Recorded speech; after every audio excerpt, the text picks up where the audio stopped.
Hello students, welcome to your YouTube channel Mathshala. और आज हम पढ़ेंगे हिंदी व्याकरण में छंद। लेकिन उससे पहले आप चैनल को लाइक करें, शेयर करें, सब्सक्राइब करें और बेल आइकन का बटन दबाना ना भूलें। आज हम पढ़ रहे हैं छंद। छंद क्या है और इसकी परिभाषा क्या है और इसके भेद क्या है, इसके बारे में विस्तार से जानेंगे। छंद का अर्थ है बंधन। जिस रचना में मात्रा, वर्ण, गति, विराम, तुक आदि के नियमों का विचार रखकर शब्द योजना की जाती है उसे छंद कहते हैं। इस प्रकार छंद नियमों का एक बंधन है। छंद प्रयोग के कारण ही रचना पद्य कहलाती है और इसी से उसमें संगीतात्मकता उत्पन्न हो जाती है।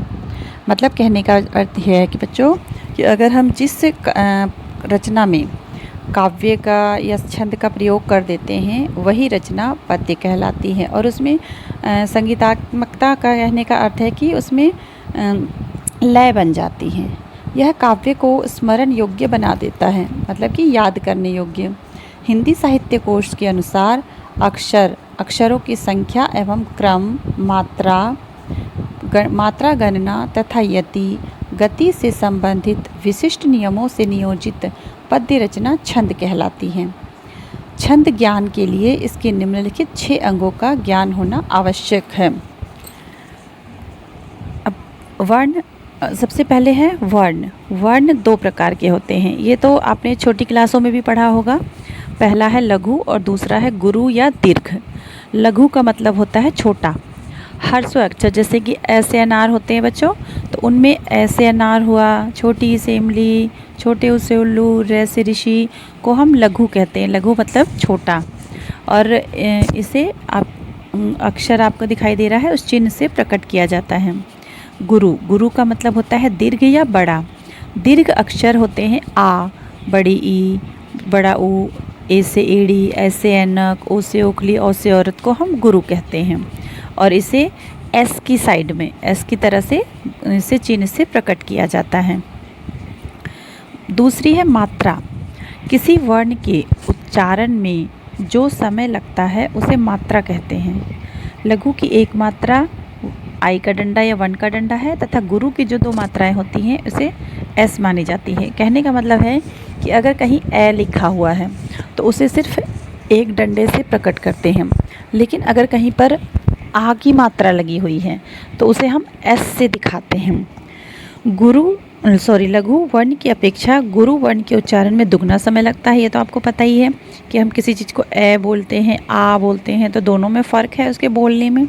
वर्णों की गणना करते समय वर्ण चाहे लघु हो अथवा गुरु, उन्हें एक ही माना जाता है।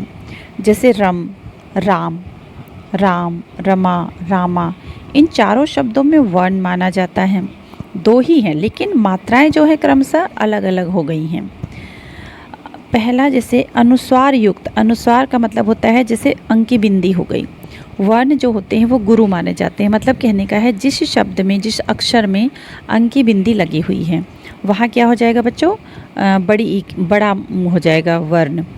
जैसे संत है, हंस, शब्द के संग और हंस गुरु हैं।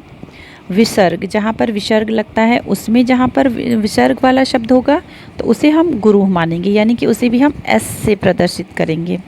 उदाहरण के लिए अतः शब्द में तह शब्द जो है वर्ण है, गुरु वर्ण है।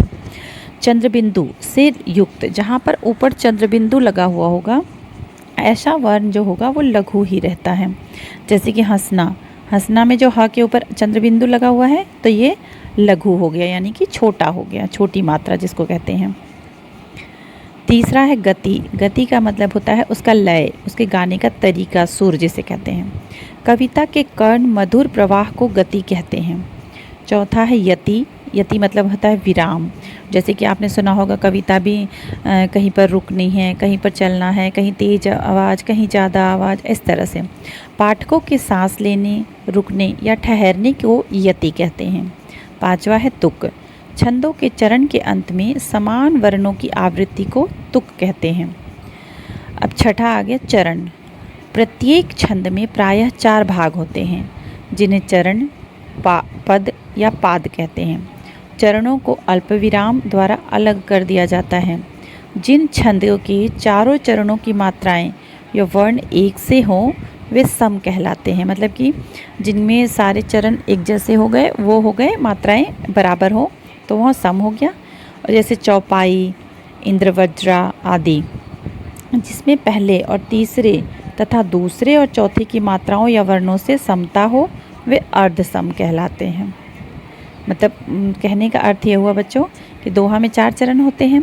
अगर चारों चरण में मात्राएं समान हो गई तो वो सम हो गए, और लेकिन उसी तरह से पहले चरण की मात्रा और तीसरे चरण की मात्रा एक हो गई, दूसरे और चौथे की मात्रा एक हो गई, तो वो अर्ध सम मात्रिक हो गए।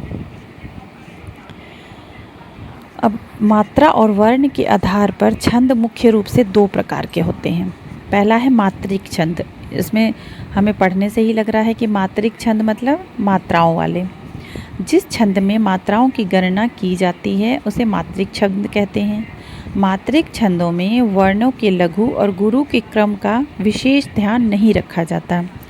इन छंदों के प्रत्येक चरण में मात्राओं की संख्या निश्चित रहती है। ये 3 प्रकार के होते हैं, सम, अर्धसम और विषम। दूसरा है वर्णिक छंद।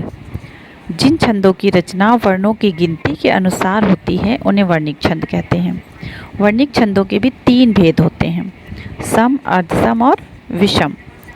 21 वर्णों तक के वर्णिक छंद साधारण, 22 से 26 वर्णों के वर्णिक छंद सवैया और 26 से अधिक वर्ण वाले छंद जो होते हैं वो दंडक कहलाते हैं। वर्णिक छंद का एक क्रमबद्ध, नियोजित और व्यवस्थित रूप वर्णिक वृत्त कहलाता है। वर्णिक वृत्तों के प्रत्येक चरण का निर्माण वर्णों की एक निश्चित संख्या का एक लघु गुरु के निश्चित क्रम के अनुसार होता है। मुक्तक छंद। मुक्त छंद क्या होते हैं? हिंदी में आजकल लिखे जा रहे जो छंद होते हैं वो मुक्त छंद होते हैं। इन छंदों में वर्ण और मात्रा का कोई बंधन नहीं होता। मतलब उसमें हमें मात्राओं की गिनती की कोई वो ध्यान नहीं रखना पड़ता, कोई वर्णों का नहीं ध्यान रखना होता। ये तुकांत भी होते हैं। मतलब तुकांत कहने का अर्थ है कि जैसे लास्ट में आई तो गाई, अगर लास्ट के वर्ड एक जैसे होते हैं तो वो छंद की गिनती में आ जाते हैं। और जो अभी मैंने आपको बताए हैं वो सारी चीज़ें आपको स्क्रीन पर दिखाई दे रही होंगी, तो ये आपको अब अच्छी तरह से समझ में आ गया होगा कि छंद क्या है, वर्णिक छंद क्या है, मात्रिक छंद क्या है, मुक्तक छंद क्या है। अब हमारे पाठ्यक्रम में आता है बच्चों सोरठा। सोरठा को बहुत ध्यान से समझेंगे। सोरठा जो होता है वो अर्ध सममात्रिक छंद है। इसमें 4 चरण होते हैं।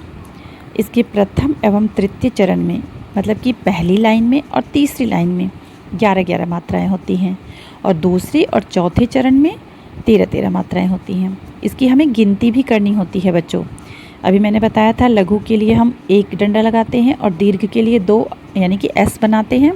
तो उनकी गिनती करके पहली लाइन और तीसरी लाइन में तो 11-11 होनी चाहिए, और दूसरी और चौथी लाइन में 13-13 मात्राएं होनी चाहिए। और कहीं कहीं पर क्या होता है बच्चे, तुक भी मिलते हैं। यह जो होता है दोहे का उल्टा होता है। अब उदाहरण दिया हुआ है, संभव मन की भूल, सेवा करी करील की, उनते चाहत फूल, जिन डारत पत नहीं। अब देखेंगे, संभव में स के ऊपर अंक की बिंदी लगी हुई है। अंक की बिंदी हमने पढ़ा था बच्चों कि 2 मात्राएं हो जाती हैं। भय का 1 मात्रा, वै का 1 मात्रा, मैं की 1 मात्रा, न की 1 मात्रा। अब यहाँ की क पे बड़ी की मात्रा लग गई, यानी ये 2 मात्राएं हो गई। भ पे बड़ा ऊ है तो 2 मात्राएं, ल के लिए 1 मात्रा। तो अब हमको मिला देते हैं, तो ये गिनती करेंगे तो 2 और 1 3 4 5 6 7 8 9 10 11। पहले चरण में हमारी 11 मात्राएं पूरी हो गई। अब हम दूसरे चरण की स्टार्ट करते हैं। सेवा करी करील की। सेवा स पे 1 ही मात्रा, 2 मात्रा, व पे आ का डंडा यानी कि 2 मात्रा, कै पे 1 मात्रा, रै पे बड़ी की मात्रा यानी कि 2 मात्राएं, कै पे 1 मात्रा, रै पे बड़ी की मात्रा यानी 2 मात्राएं, लै पे 1 डंडा यानी कि 1 मात्रा, कै पे फिर से बड़ी की मात्रा यानी 2 मात्राएं। तो इस तरह से 2 2 4 5 6 7 8 9 10 11 12 13 यानी दूसरे चरण की हमारी मात्राएं 13 हो गई। इसी तरह से दूसरी लाइन में भी 11 और 13 मात्राएं हो गई। तो ये हमारा चरण जो है पूरा हो गया। और जब ये पूरा हो गया तो ये हमारा क्या बन गया, सोरठा। अब इसके अन्य उदाहरण आपको स्क्रीन पर दिखाई दे रहे होंगे बच्चे। तो इनको आप खुद प्रैक्टिस करेंगे इनकी मात्राएं बनाने की। पहले इनको याद करेंगे और इनकी मात्राएं बनाएंगे। आगे आता है रोला।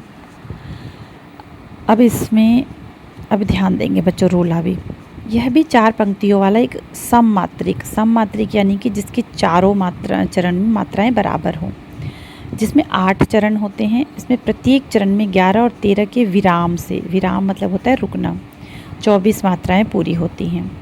उदाहरण है, जीती जाती हुई जिन्होंने भरतबाजी, निज बल से बल मीट, विधर्मी मुगल कुराजी। अब जीती में बड़ी की मात्रा, तय पे भी बड़ी की मात्रा, जय पे आ का डंडा बड़ी मात्रा, तय पे बड़ी की मात्रा, इसलिए 2 मात्रा, है पे छोटे की मात्रा यानी 1 डंडा, बड़ी ई है इसलिए 2। अब इनको मिला देंगे तो ये हो जाएंगी टोटल 11।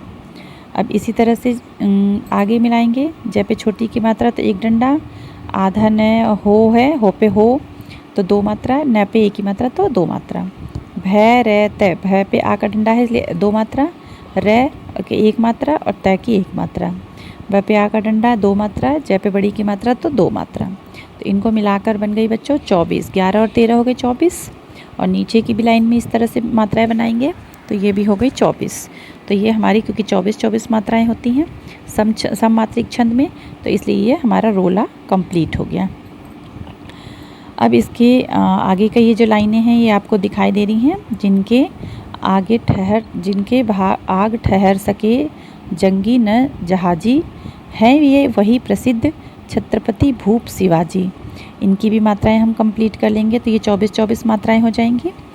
अब इसके अन्य उदाहरण दिए हुए हैं आपको स्क्रीन पर, तो इसमें आप खुद इसकी मात्राएं बनाएंगे और इसको कंप्लीट करके देखने की कोशिश करेंगे।